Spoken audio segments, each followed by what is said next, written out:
Hey guys, this is Ken from Freebird here to say happy Valentine's Day or happy Saturday.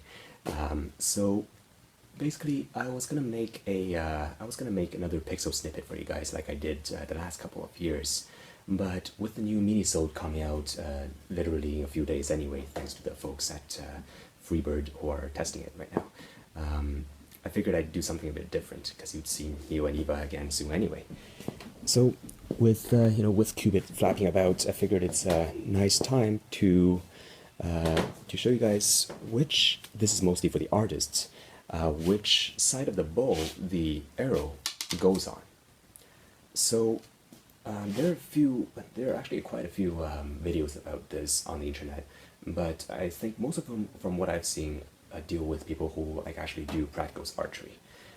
However, for the artists of fantasy archers, etc., they sometimes draw in like these cool-looking but uncommon ways, such as this inverse grip here. So those, when it comes to those, the way they usually state like left side, right side, it's a bit more difficult to distinguish. So I'm gonna give you a rule of palm, which is literally when you draw, and this only applies to the Mediterranean grip, which is like more, the common grip you see in medieval archeries, for example, which is these three fingers or these two fingers, just this kind of standard-ish method here. So when you draw like this, then basically the arrow should always be on the side of the bow the palm, the drawing palm, is facing. So if you're holding the bow with this hand, you're drawing with this hand, the palm is facing this way, so the arrow is on this side of the bow, and vice versa. This applies to the if you switch hands, or even if you switch the side of this Mediterranean grip. Even if you do this inverse grip, now this palm, your drawing palm, is facing this way, so then the arrow should be on this side of the bow. And the reason for this is twofold mostly.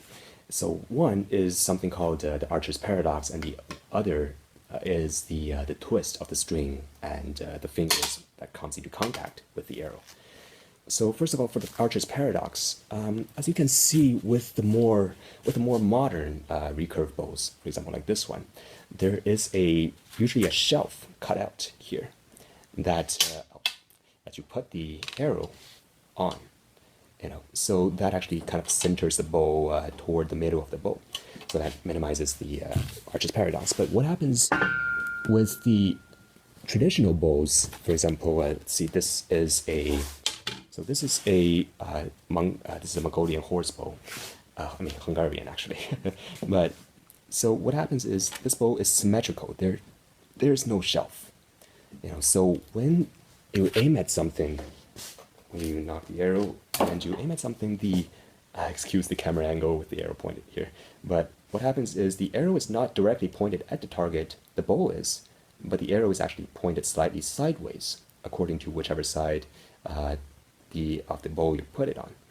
And the archer's paradox is when you shoot the bow, when you shoot the arrow, it actually curves, despite not being pointed straight at the target, it swirls around the bow and then goes straight, right? So that swirling motion, to overcome that archer's paradox, the arrow's various attributes, such as like the bendiness of the arrow, etc., it needs to be exactly perfectly matched to such attributes as like the weight of the bow and other factors, and it's very difficult to get that perfect combo mix between the bow and the arrow.